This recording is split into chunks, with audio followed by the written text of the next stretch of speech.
번입니다. 최근 어려운 시장이 계속 좀 반복이 되고 있는데 오늘 드디어 이제 코스피 지수가 2450을 깨고 2420포인트까지 내려와 있는 상황. 그리고 뭐 지난 8월 달 저점까지 지금 내려와 있는 상황입니다. 뭐 차트만 보면요, 마치 대형 사건이 좀 터진 것 같죠. 자, 코스닥 지수도 마찬가지죠. 시장이 많이 힘들어요. 지난 8월 달 NK 트레이딩 벌어졌을 때보다 지금 더 내려와 있는 이런 어려운 상황을 좀 보여주고 있습니다. 그래서 종목도 종목이지만 시장 왜 이런지 한번 우리가 점검을 해보고 살펴 좀 봐야 될 것 같습니다.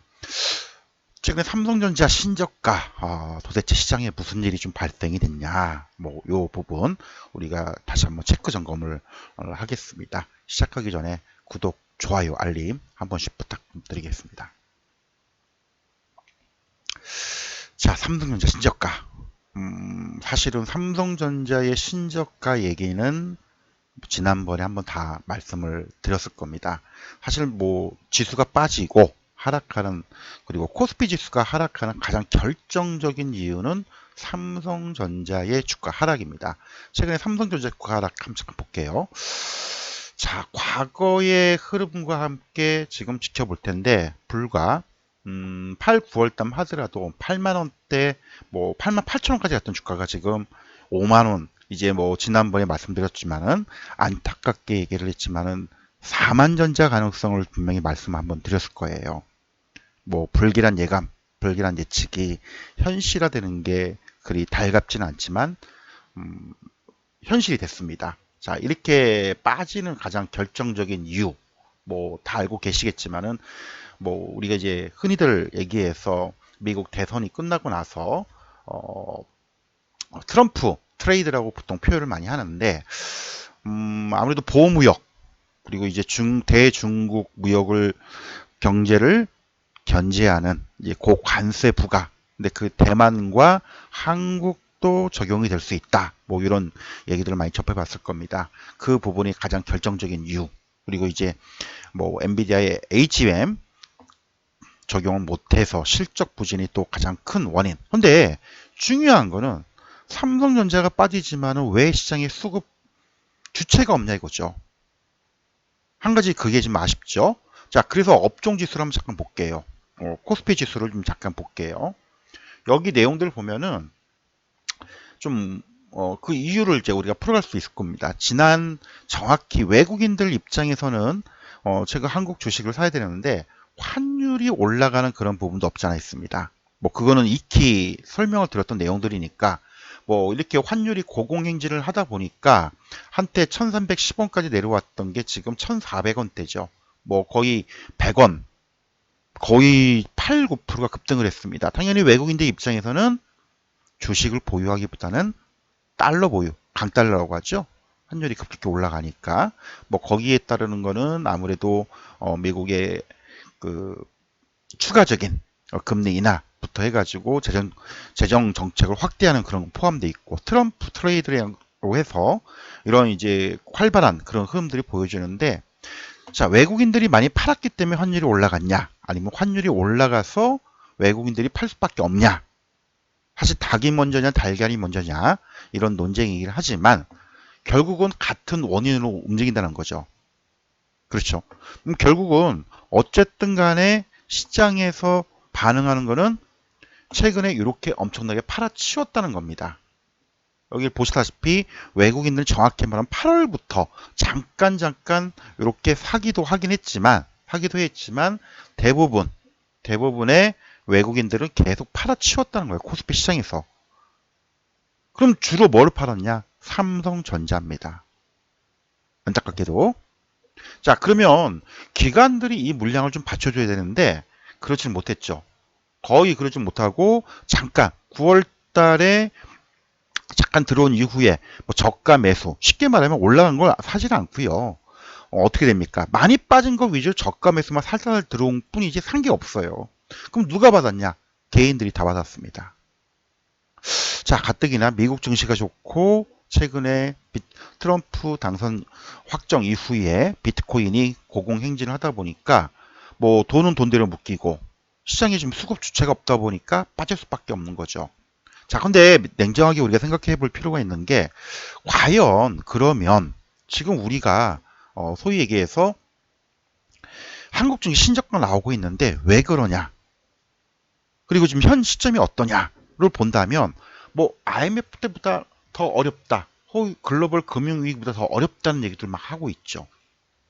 수급 주체가 없어요. 예, 말 그대로. 그렇죠? 그래서 삼성전자의 원인 이유가 가장 결정적인 이유고요. 두 번째로는 아무래도 경기 성장률 그리고 이제 트램프 트레이딩 쉽게 말하면 보복 관세 우려 현실화되지 않았지만 이게 투자 심리에 영향을 줬다는 겁니다. 코스피 시장이 이러다 보니까 당연히 코스닥 시장도 동반하라. 근데 더군다나 개인들 비중이 굉장히 높죠. 특히 이제 코스닥 같은 경우는 2차 전지하고 바이오 비중이 굉장히 높았는데 그나마 바이오는 좀 버티고 있고 오늘 많이 출렁거렸지만 2차 전지가 지금 개박살 나고 있죠. 요것도 마찬가지 시장의 주체를 보면요. 뭐 크게 판 건 없어요. 외국인도 크게 판 게 없고 기관도 크게 판 거 없어요. 그럼 결국은 코스피 시장에 박살이 나다 보니까 개인들의 심리가 무너지면서 같이 동반하라. 근데 엄밀히 얘기하면요. 자, 2000년 이후에 코스닥 지수 하락폭을 우리가 한번 잠깐 놓고 보면 뭐 다 이유가 있죠. 이때 닷컴 붕괴가 되면서 빠진 거였고, 그렇죠? 그리고 2008년도에는 글로벌 금융위기, 2002년도에도 IT 경기가 붕괴되면서 근데 이렇게 빠질 만한 이유가 있냐 이거죠. 트럼프 트레이딩, 쉽게 말하면 트럼프가 당선됐다고 해서 이렇게 빠지는 게 과연 그럴까요? 제가 볼 때는 그 이유도 물론 있겠지만은 결정적인 이유는요. 우리는 이제 무역, 소위 얘기해서 수출로 먹고 사는 나라잖아요. 네, 관세 부과. 중국을 견제를 하는데 중국 경기가 안 좋아질 것이라는 게 직접적인 타격을 받고 있지 않을까. 제가 보는 견해는 그렇습니다. 중국 영향이 굉장히 크죠. 뭐 미국 수출도 마찬가지고. 근데 그게 해결이 되기까지는 당연히 시간이 걸리는데 그게 좀 선반영되고 있지 않나. 자, 그러면 지수만 놓고 보면 과연 이게 지금 코스피 종합지수예요. 우리가 2023년도 주봉을 한번 볼게요. 주봉으로. 주봉을 놓고 본다면 우리가 과거에 코로나 팬데믹 때문에 코스피 지수가 굉장히 급락을 좀 했던 상황들이 있었는데 그때 후에 금리 인하 그리고 경기 부양해서 좀 반등이 나왔고요. 그리고 코로나 터지기 전 직전 부분이 2250포인트입니다. 2400이죠. 그러면 더 빠질 수 있는 여력이 조금 더 남아 있다라고 보는 겁니다. 일단 2300까지는 조심을 해야겠죠. 하지만 반대로 얘기하면 뭐예요? 항상 이렇게 빠지고 나서 어떻게 돼요? 항상 이렇게 빠지고 나서 반등을 줍니다. 이렇게 빠지고 나서 쭉쭉쭉 빠지고 나서 올랐다가 또 빠졌다가 반등을 한 번씩 주기 마련이죠. 근데 요 저점은 사실 정확하게 뭐 예측을 할 수는 없겠죠. 다만 제 가이드라인은 요 라인 요 2300에서 요쪽 2400 구간 요게 가장 하이라이트가 되지 않을까. 만약에 요 구간에서만 멈춰준다면 오히려 저점 기회를 주는 종목들은 굉장히 많습니다. 비록 지금은 시장은 힘들지만 코스닥도 마찬가지예요. 코스닥 지수도 지금 700이 붕괴했는데 이거를 뭐 주봉상으로 우리가 좀 길게 놓고 보자면 지난 2022년도 요 라인까지 내려왔어요. 지금 여기서 빠지면 얼마나 더 빠지겠냐 이거죠. 전쟁이 난 것도 아닙니다. 물론 경기가 안 좋은 거 분명히 맞아요. 하지만 그보다 더 안 좋은 경우도 많았습니다. 그리고 우리는 2002년도 팬데믹 때 그 내용들을 다 겪어왔습니다. 따라서 지금 다 힘들어요. 힘들지만 항상 이제 동트기 전 새벽이 어둡다고 합니다. 이미 많이 빠졌고요. 과매도권에 들었지만은 말 그대로 심리 안정이 우선인데 지금 그럴 시간이 좀 필요한 거죠. 그리고 수급 주체도 없고. 일단 외국인 매도세가 좀 진정이 돼야 됩니다. 1차적으로. 1차적으로.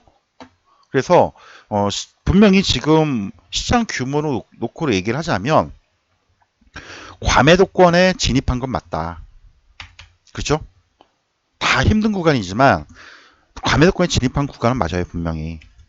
다만 요게 선결되기 위해서는 일단 삼성전자의 주가 하락이 좀 진정이 되어야 됩니다.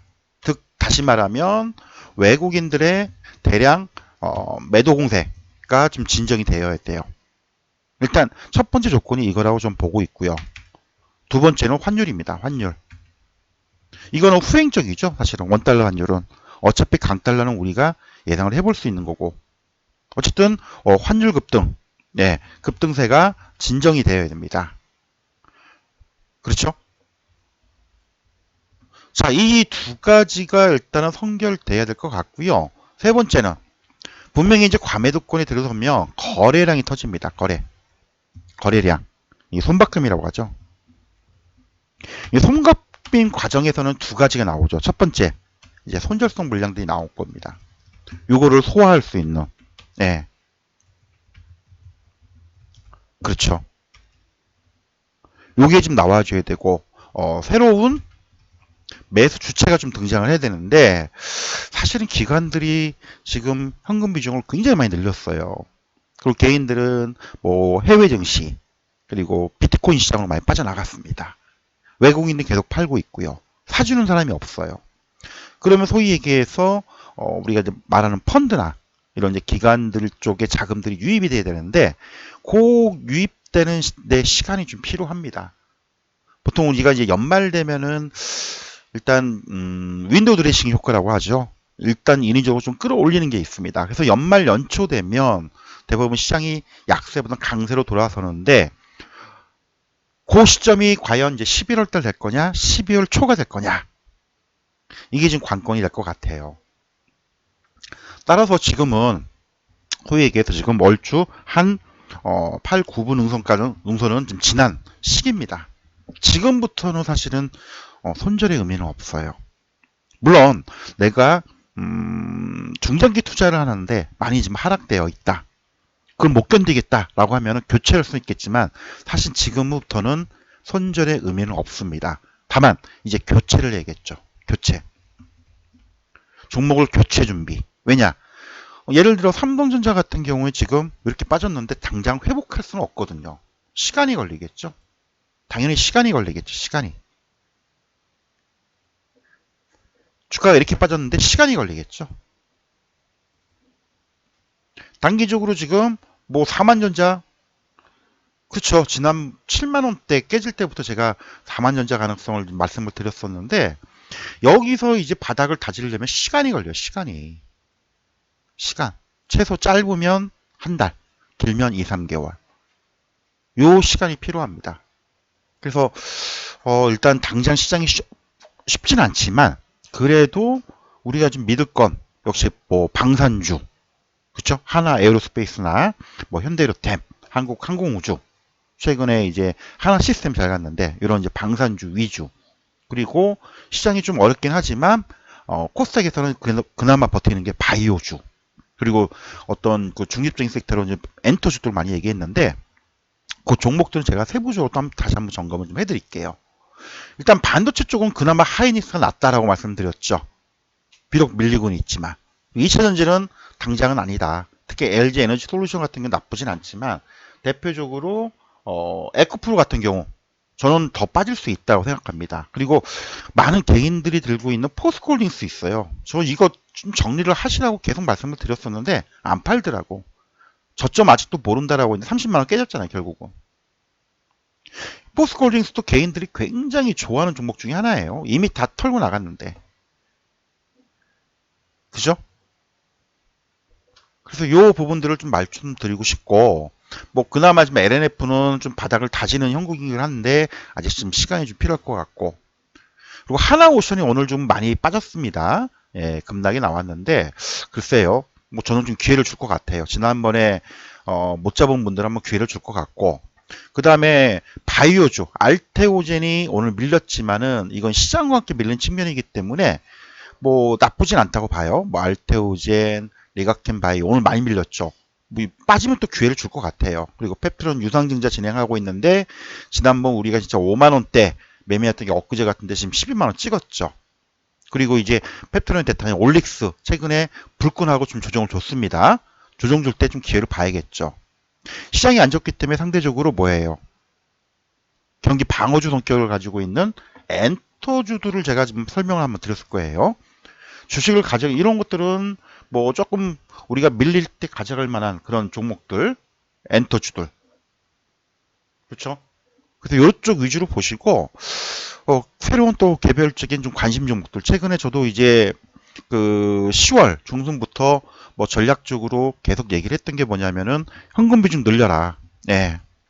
시장이 좀 안 좋을 때는 일단 현금 비중 최소 50% 이상 확대하고 철저하게 단기적인 매매 대응만 하고, 이게 아니라면 많이 빠질 때 조금씩 분할로 중장기 하시는 분들은 이런 매매 전략을 가져가지 않으면 쉽지 않을 것이다 라고 좀 말씀을 아마 드렸을 거예요. 그래서 이런 전략들로 좀 가야 될 것 같고, 얼추 지금 한 11월 말 12월 초 되면은 분명히 이제 윈도우 드레싱 효과가 좀 나올 수가 있는 구간대로 진입이 되는데, 이때 이제 기술적 반등들이 한번 나올 겁니다. 특히 이제 고점 대비 뭐 20, 30% 혹은 50% 반토막 난 종목들의 어떤 기술적 반등들이 나올 거예요. 그런 구간들을 한번 노려볼 필요는 좀 있죠. 그래서 좀 새로운 관심 종목들이나 뭐 그런 것들 말씀을 드릴 텐데, 시장이 어렵지만은 네이처스 같은 경우는 재료가 있기 때문에 이렇게 가는 종목들이 있어요. 시장이 힘들지만 가는 종목은 분명히 있다. 이렇게 못 가는 게 아니다. 한국 우주 같은 경우도 쉽게 밀리지 않아요. 예를 들자면 대형주 섹터긴 하지만, 그리고 알짜배기 괜찮은 종목들이 있어요. 다 잡지는 못하겠지만 넥스트 같은 경우 자율주행 밀리지 않고 있죠. 코스닥이지만 지금은 어차피 종목 장세기 때문에 대응하기 많이 까다로울 거예요. 내가 대응하기 까다롭다고 한다면 아까도 말씀드렸듯이 중장기적으로는 많이 빠진 종목들 저가 분할 매수는 가능하다. 얼추 8, 9분 응선은 지났다. 지나고 있는 시기다. 분명히 기술적 반등은 준다. 이것만 명심을 좀 해두시고, 힘든 시장입니다. 삼성전자 때문에 시장이 뭐 급락 나오고 있고 여러 종목들이 출렁거리긴 하지만 사고 자는 종목들 또 빠질 때 기회를 좀 종목들이 좀 많아요. 예, 그런 것들 염두를 좀 해두시고, 특히 조심해야 될 거 반도체 섹터는 일단 조심하자고 말씀드렸죠. 예, 그리고 바이오주들은 뭐 아시겠지만 해외 기술 이전 수출 계약들을 많이 맺고 있는 거기 때문에 조정 나올 때 우리는 관심을 계속 둬야 됩니다. 그리고 최근에 나름대로 뭐 순환매 돌 때 뭐 로봇주들 뭐 그 부분들이 몇 개가 있는데, 그건 제가 종목을 다시 한번 점검을 해드릴게요. 시장이 어렵지만은 분명히 동트기 전 새벽이 항상 어둡습니다.